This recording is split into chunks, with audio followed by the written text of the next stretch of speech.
Wob wob, this is my intro, wob wob.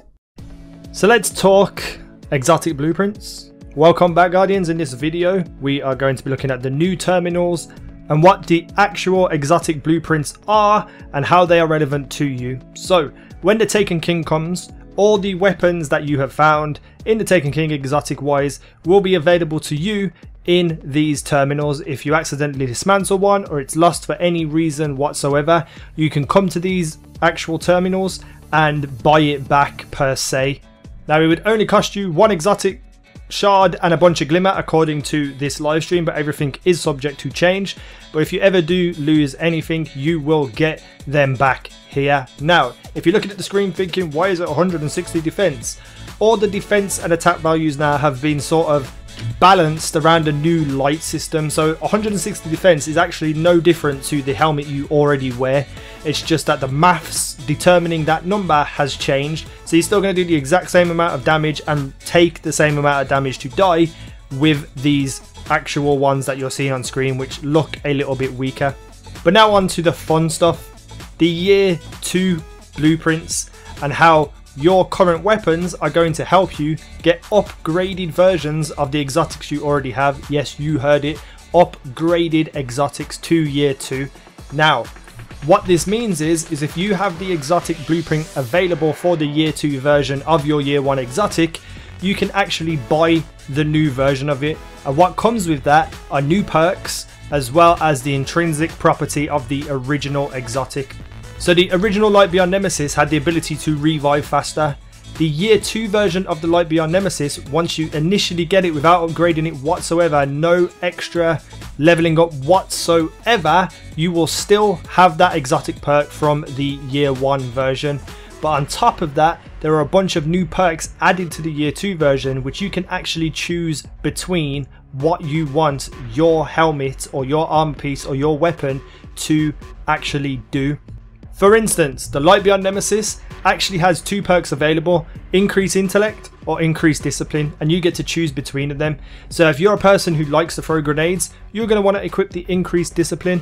If you love your supercharges, you want to increase your intellect, you get a choice between which perk you want to use. You can also choose between inverse shadow, which is increased super energy gained from killing minions of the darkness, and heavy lifting, increased super energy gained from using your heavy weapon to get kills. This is incredible. This means that everyone's going to have unique versions of armors, and it's going to be tailored to what you specifically want in your Guardian. I cannot wait for this system to come in. It's what this game is crying out for, is variety, and they are providing that in leaps and bounds. So let's move on to the weapons, because that is what everyone wants to know about. How are weapons going to change in year 2 following these exotic blueprints?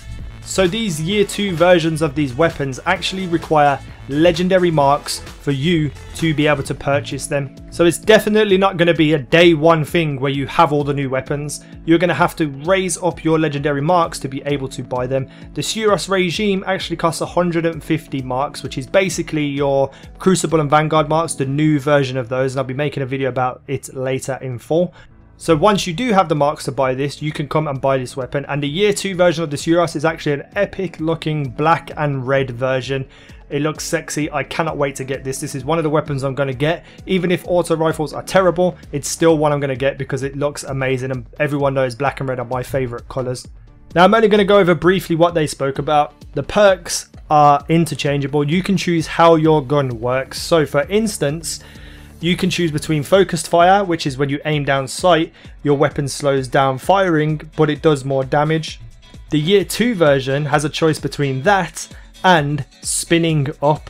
The longer your weapon is fired, the faster it fires. So towards the end of the clip, it's going to fire faster if you hold it down, you know, if you're just spraying and spraying and spraying, which means those people who do spray and pray are going to have more of a chance of getting some kills.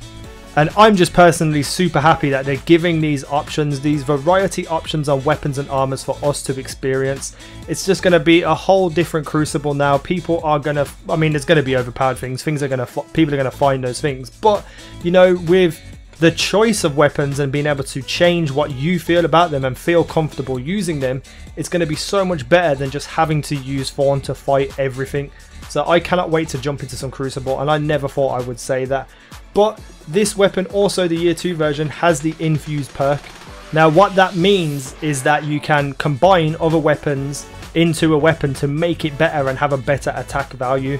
I don't know whether for exotics you'll need other exotics to infuse into it, but it's definitely the case of what Infusion is you take one weapon and you put it into another. I have no idea how the rarity of weapons work and how it affects the infusion and what happens, but all in all, this looks incredible. I cannot wait for this system either. It just feels so new, so fresh, so warranted, so needed for this game to give us something to hope for, and it's just incredible. I am super hyped for all this stuff. Let me know what you think in the comment section below, guys. Hit the like button if you wish to, subscribe if you haven't already, and I'll see you in the next video.